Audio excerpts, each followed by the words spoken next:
I got pregnant with my husband, who is the president. Charge me any amount of compensation.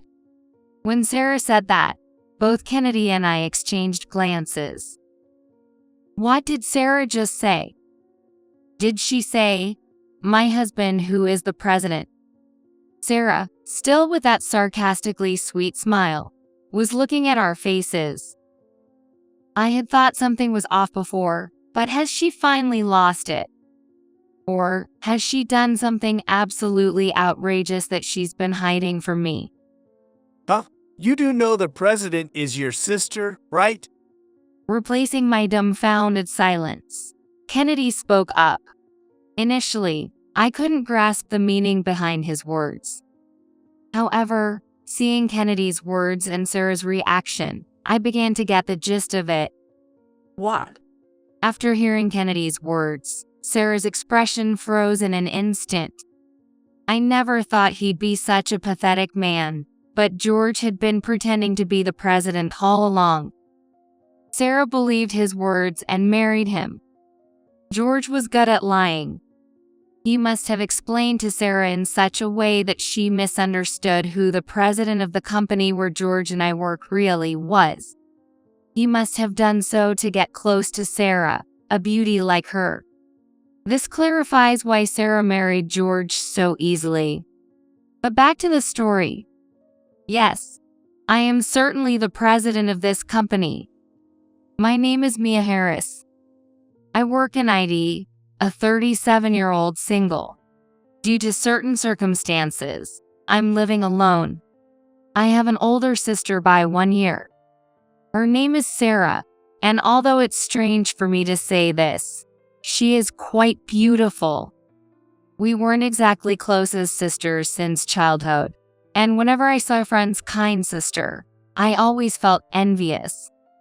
Perhaps because of her beauty, Sarah was always pampered, and she grew up to be cunning and unpleasant. Even when Sarah did something wrong, she would cleverly pin it on me as if it were natural, to the extent that it was frighteningly efficient. As far as I can remember, Sarah never got scolded by our parents with "you're the older sister" as the reason. She remained loyal to her desires while perfectly playing the role of the kind sister in front of our parents. Our parents never blatantly compared my and Sarah's looks, but relatives and others around us did. The words "your sister is such a beautiful girl, isn't she?"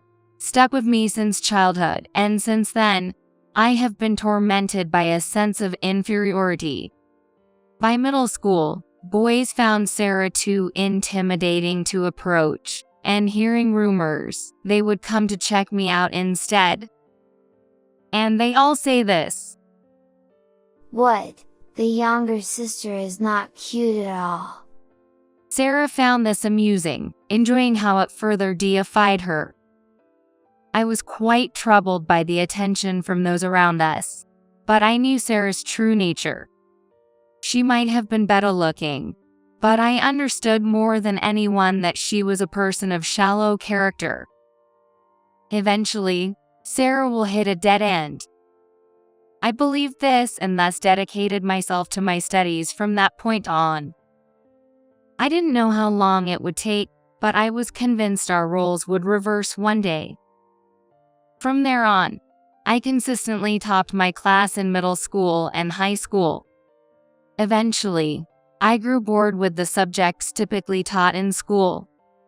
That's when I decided to dive deeper into computers, looking ahead to the future. I decided to go on to a vocational school despite opposition from those around me. Having a decent grasp of general subjects gave me confidence. That's why I longed for an education that allowed me to focus intensely on a single area. I easily got into the vocational school. I made a lot of like-minded friends here, probably because it was a computer school. They were all what you might call geeks, and I fit right in with them. I learned a great deal about web design, site building, programming, and more at this school. After graduating, I hopped between a few companies but now work with Ken, a classmate from vocational school. Ken and I got along well during our studies, and he was an excellent programmer. Our reunion came after each of us had worked at several companies.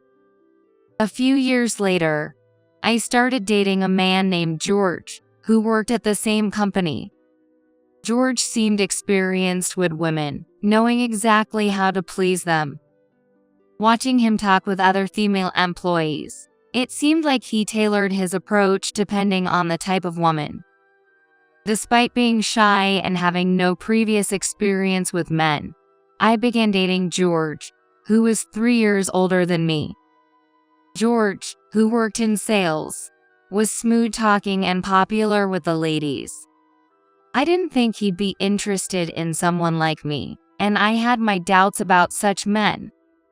However, George managed to warm my heart and make his way in. Only a few people at work knew about me and George, and we tried to keep personal matters out of the workplace as much as possible. Still, I found myself giving George special treatment more often than not. If George made a mistake at work, I naturally ended up covering for him, to the point where Ken pointed it out. I knew this wasn't right, but being in love for the first time, I couldn't help but get carried away. After dating George for over 3 years, he proposed to me. I hadn't expected things to progress to engagement so smoothly, and my parents were surprised by the news. I always focused on studies and now work. I am getting engaged before Sarah, my sister, thrilled them greatly. On the day of the meeting with our parents and Sarah, unexpectedly, Sarah and George hit it off. Since we were going to be related by marriage, their getting along seemed like a good sign. However, this was my naivety and my biggest mistake. Despite knowing Sarah for years, I let my guard down because everything seemed so well. Soon after, George broke off our engagement. The reason was an engagement to Sarah. I had never fully trusted Sarah, but I never dreamed something like this could happen in reality. I thought such things only happened in comics or dramas, but now, it was my reality. I later found out that George had been flirting with many female employees at the company. It was only natural for him to fall for Sarah, who was attractive. My parents were just dumbfounded by Sarah and George's outrageous behavior. Therefore, it would be a shame if our relatives or acquaintances knew that she took away her sister's fiance.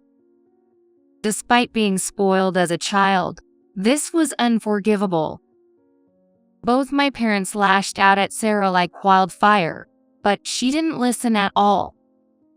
At the same time, unsettling rumors began to spread at my company.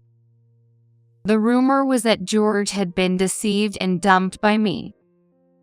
I dismissed such a ridiculous rumor, thinking no one would believe it, but somehow, George received sympathetic looks within the company. My failure to seriously deny these rumors contributed to this outcome. George, knowing my personality, used me and then got close to the sympathetic female employees. After betraying me, George got engaged to Sarah and continued to cheat. Everyone initially tried not to be taken in by George's stories, but gradually, they fell for his smooth talk and ended up being deceived. The way people at the company looked at me changed to something more disdainful, and George disrupted the office morale. Sarah and George went on to have a lavish wedding, ignoring the feelings of our parents and me. They even sent me an invitation, which I, of course, did not attend. My parents had intended to keep Sarah's wedding as a secret, but invitations had been sent to relatives as well. Embarrassed by their daughter, my parents shed tears of shame and declared they would have nothing more to do with her from now on. Sometime later, Sarah became pregnant. She even went out of her way to report it to me directly. How does it feel? Your ex-boyfriend and your sister's child are right here. Tell me, what do you feel? Sarah said, caressing her belly with a smirk, seemingly finding pleasure in tormenting me thoroughly. She must feel pleasure in hurting and breaking my heart. It was clear from her eyes that she was genuinely enjoying the situation. Realizing a person related by blood could be so filled with madness filled me with sheer terror. More than feeling angry, I was overwhelmed by fear. I stood in front of Sarah, unable to say anything. Whether she grew bored or satisfied, Sarah left after a while without another word. Sarah, along with George, would continue to torment me. Since breaking up with George, I've sunk deeper into darkness, unable to confide in anyone. I was determined to keep personal issues out of work, but gradually, my body stopped responding as it should. No, there was nothing physically wrong, but my mind refused to function. I don't want to think about anything anymore. It felt like I could hear my own heart scream, and I could not go to work for a while. A few days later, I finally managed to check the backlog of calls on my cell phone. Most of the calls were from my parents and Ken. Although I had sent emails to tell my absence, I had only sent unilateral messages and hadn't explained the situation to Ken in detail. I knew my absence must be causing problems at work. This thought only made me feel worse. Along with the missed calls, there were several messages from Ken. What happened? I'm here to listen, and so on. None of Ken's messages mentioned work. They were all out of concern for me. I thought I had no one to confide in, no one on my side. But there was someone who cared about me. Thinking about it brought tears to my eyes. I can't go on like this. I decided to shake off the fog in my mind and reach out to Ken. Staying like this would only play into Sarah and George's hands. When I finally came to my senses and looked around, my place was a mess with instant noodle cups and pastry wrappers everywhere. This is terrible. I need to clean up this mess first. I murmured to myself and began to clean up the cluttered room. After tidying up, I called Ken. I want to meet and talk. I asked for help. It was past 10 p.m., but Ken readily agreed to meet. What happened? The moment Ken saw me, he asked with concern. At his first words, I subconsciously smoothed my hair. Was my appearance that bad because I had rushed? Despite the situation, I couldn't help but worry unnecessarily. Ken said, "Let's go inside," and led me into the cafe where we had arranged to meet. The cafe was almost empty, offering a calm space for our conversation. We ordered coffee and started talking right away. I talked to him about what had happened over the past few days and how I had become an outcast at work due to the rumors George had spread. Once I started talking, the words just poured out.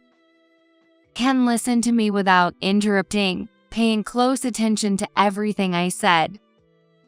After I had finished, Ken spoke up as I sipped my coffee. First off, about the situation at work. You don't have to worry about anything.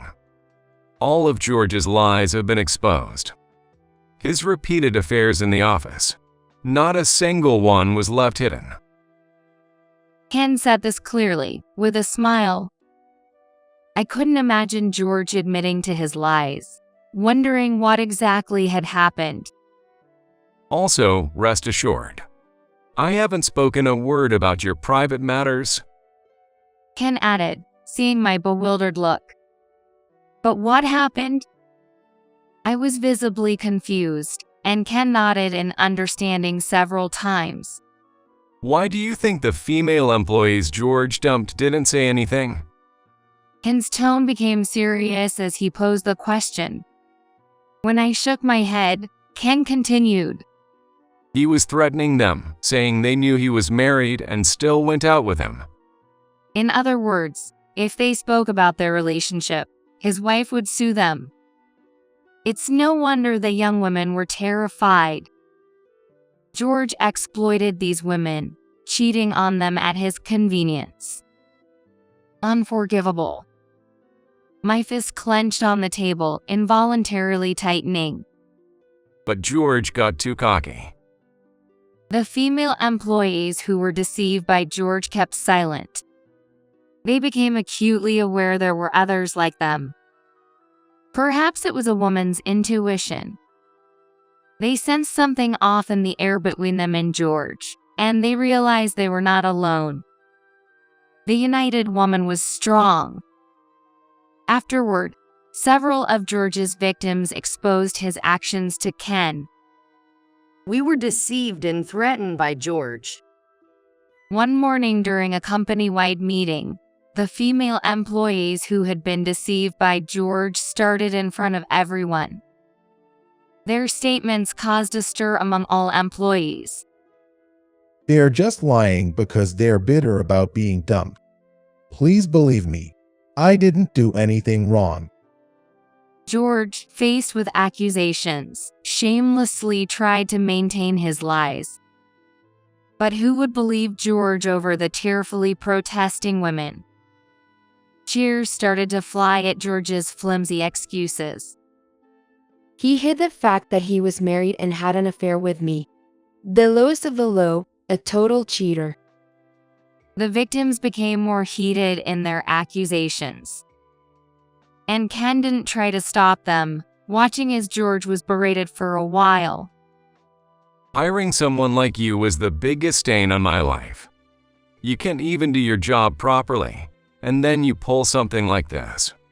Your misdeeds have been reported to the police, so you better be prepared. Ken said that, his usual calm demeanor giving way to quiet fury. Ken's anger sent shivers down not just George's spine but that of all employees present. And you're fired. You boasted about your sales skills, but compared to the others, you were absolutely the worst. Just so you know, for the future, Ken added, then declared the morning meeting over. Employees dispersed like scattered spiders, leaving George alone. In front of the entire company, George's pride was shredded to pieces.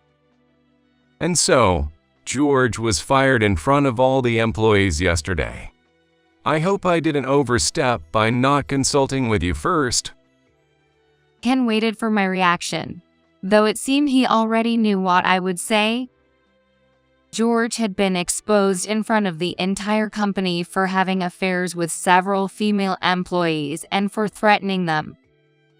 It must have been hard for the victims to come forward, but they devised this plan to humiliate George. It was quite the spectacle. Ken said with a wry smile, continuing. But you know, the women who were harmed aren't just going to let it go. They filed for substantial damages and reported the threats to the police. While I was sinking into despair, George was being thoroughly defeated. That's why I wanted to talk to you. How about interesting the lawyer handling this case with your situation as well, involving your sister and George? I nodded emphatically at Ken's suggestion, deciding to join the female employees in suing George and Sarah. A few days after discussing it with Ken, I faced Sarah with Kennedy, the lawyer Ken introduced. Ken had the idea to sue Sarah and George separately. First, about my personal damage. It's the case of Sarah stealing my fiance. Seeing Sarah for the first time in a while, she seemed to be the picture of happiness, looking at me even more gleefully than before. Sarah, facing the lawsuit, seemed not to understand her position, confidently facing me. Kennedy, meeting Sarah for the first time today, looked at her with a puzzled expression and started the conversation. Excuse me, but do you understand why your sister is suing you? Kennedy asked directly, without beating around the bush. I also felt Sarah's confidence was eerie. She was clearly reveling in looking down on me, but considering what lies ahead, she shouldn't be able to smile for long. Sarah, responding to Kennedy's words, began to speak in an incredibly sarcastic tone. I got pregnant with my husband, who is the president. Charge me any amount of compensation. Kennedy and I exchanged glances at Sarah's unexpected words. What did Sarah just say? Did she say, "My husband, who is the president"? Sarah still had that sarcastically sweet smile, looking at our faces. I had thought something was off before, but has she finally lost it? Or has she done something absolutely outrageous that she's been hiding from me? Huh? You do know the president is your sister, right? Kennedy spoke up, replacing my dumbfounded silence. Initially, I couldn't grasp the meaning behind his words. However, seeing Kennedy's words and Sarah's reaction, I began to get the gist of it. What? At Kennedy's words, Sarah's expression froze in an instant. Yes, George had been pretending to be the president. I knew he was the worst, but I hadn't realized he was this despicable. Sarah believed his words and married him. George was good at lying. He must have explained to Sarah in such a way that she misunderstood who the president of the company where George and I work really was. He must have done so to get close to Sarah, a beauty like her. This clarifies why Sarah married George so easily. But back to the story. Yes, I am certainly the president of this company. Ken and I started the company together, with George being nothing more than a nervous employee lacking proper knowledge. Ken, holding the position of vice president, has been supporting me.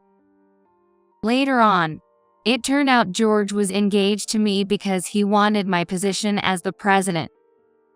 Not just the position, but he was also after the wealth of managing a company with annual sales of $300 million. Sarah's appearance was an unexpected turn for him, but George was instantly captivated by her beauty. Sarah had misunderstood George to be the president when she heard the word while George and I were together.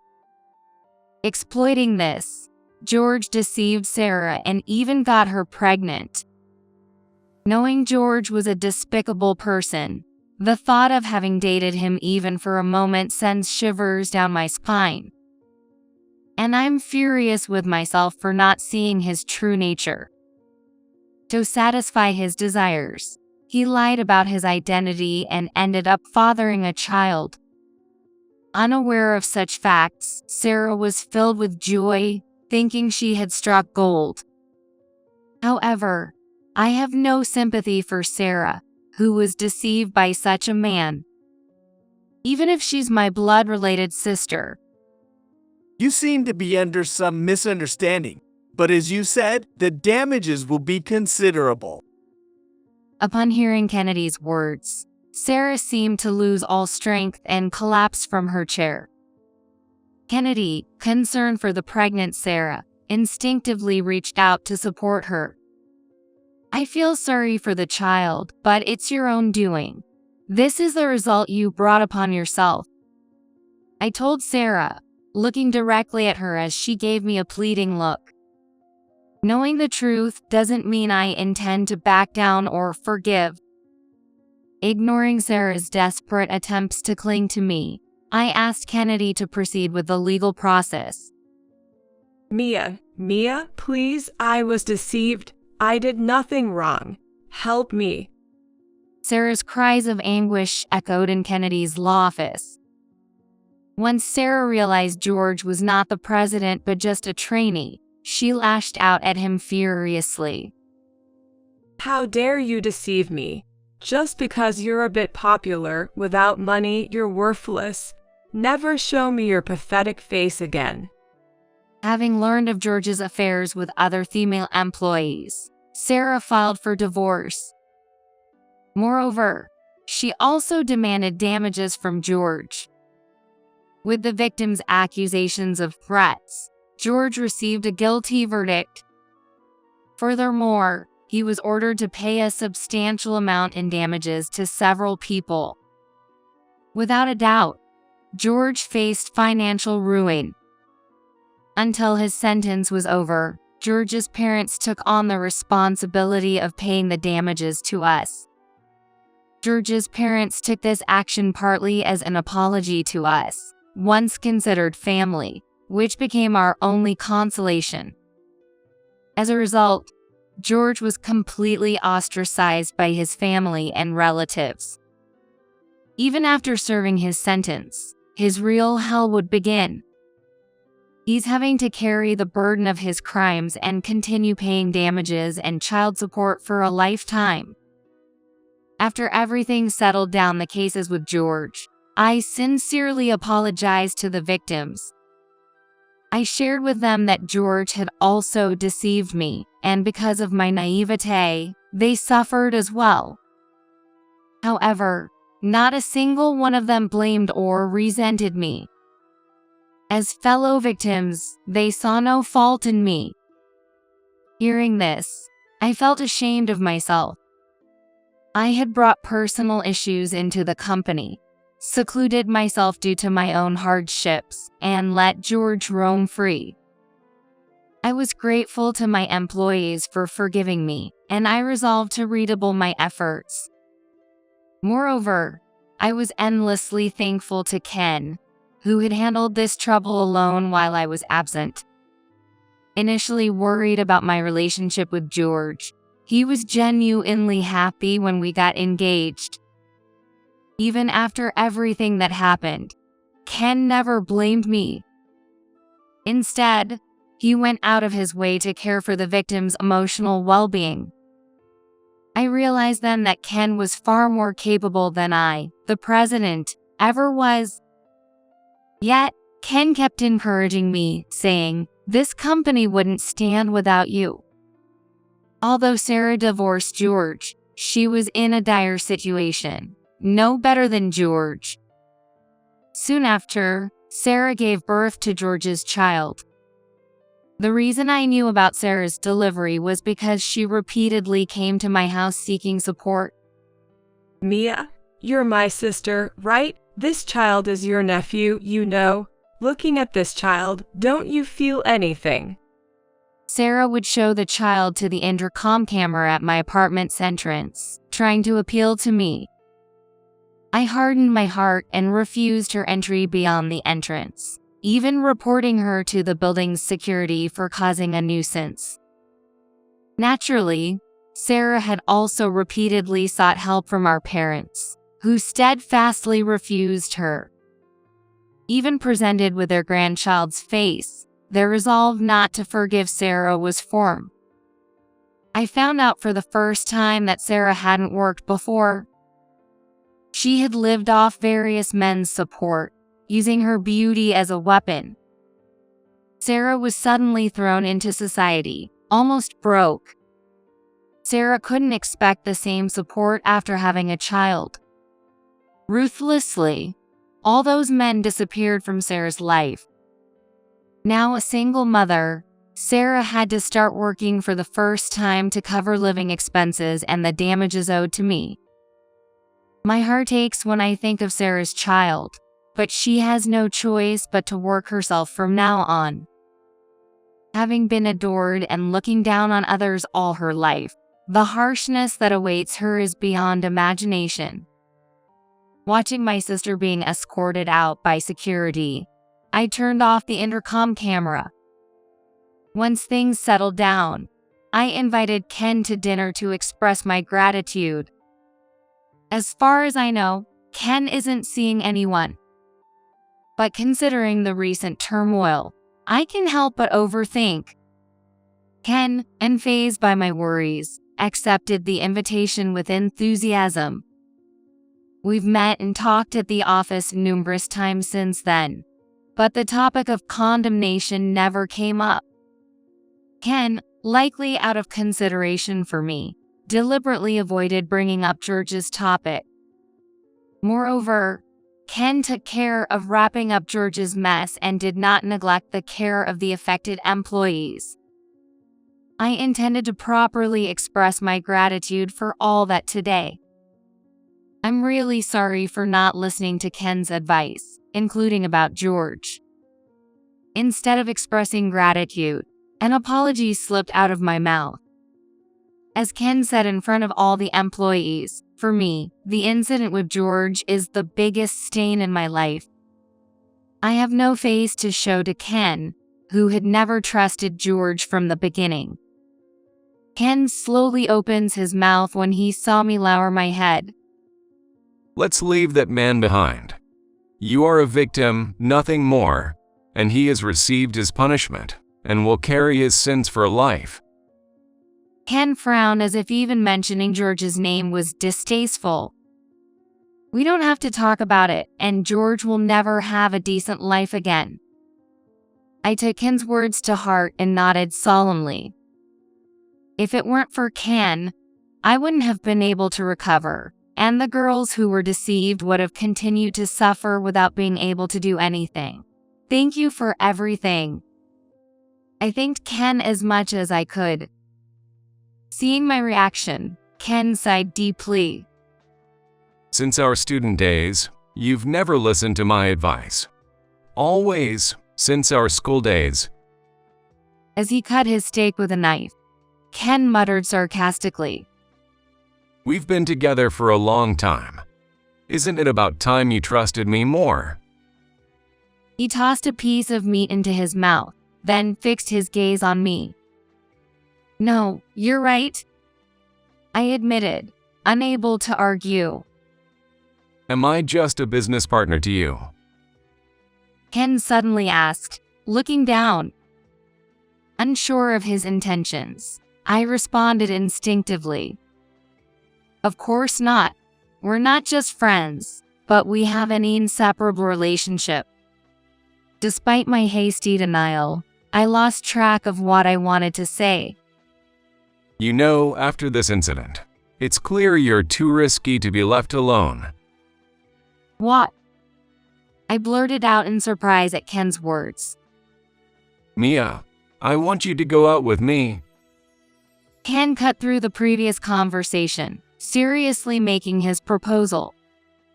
Despite lecturing me, Ken has always been like this. He is a brilliant engineer, but he cannot read the mood. I couldn't help but burst into laughter at his words. It was like a guffaw. My laughter echoed inappropriately in the quiet restaurant. Feeling the eyes of others, I cleared my throat to regain my composure. You're saying this now? My calm retort made Ken's face turn red. But I was happy to hear Ken's feelings. Despite witnessing everything with George, he still liked me. I had feelings for Ken, not just as a business partner but more than that. Until now, I had convinced myself it was merely affection as a friend. It's impolite and presumptuous of me, but I hadn't considered it deeply until Ken brought it up. At this age, I laughed to hide my embarrassment. There was also fear in honestly accepting Ken's feelings. Are you really okay, after everything that's happened with me? I couldn't respond with confidence, so I asked him instead. Without any hesitation, Ken replied, That's a silly question. And so, Ken and I became partners, both professionally and personally. It's embarrassing that I had just sworn not to bring personal issues into work. However, I know better than anyone that Ken is a person worth trusting. My life was nearly destroyed by George and Sarah, but as a result, I ended up with Ken. I have no intention of forgiving them, but for me, now happy, it doesn't matter anymore. It is best to forget such people as soon as possible. With the life experience we've gained and strengthened, we'll be able to boost our company even more from now on. I promised myself that I would listen to Ken and move forward from here on out.